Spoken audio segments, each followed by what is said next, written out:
আপনারা যে প্রশ্নটা করলেন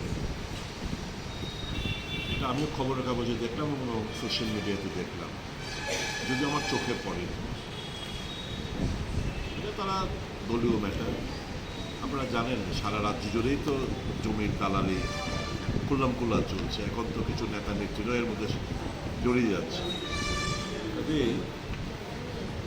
এই জানি কী বলবো, এটা ঘটনা, এটা নিয়ে এটা তো ঘটনা।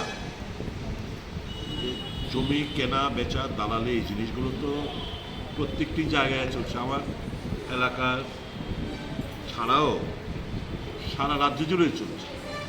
এখানে পোস্টারিং করেছে, নিশ্চয়ই পুলিশ কেস হয়েছে শুনেছি, বের করবে, পুলিশের দায়িত্ব হচ্ছে বের করা। কংগ্রেস এর সাথে কোনোভাবে কিছুর মধ্যে জড়িত না। আমরা জানি সব, কে কোথায় কে জায়গা কিনছে, কত টাকা কে কী দিচ্ছে, সব খবর আপনাদের কাছে চলে আসে। কাজেই পোস্টারিং যে হয়েছে এটা ঘটনা, আর যা লিখেছে সেটাও ঘটনা।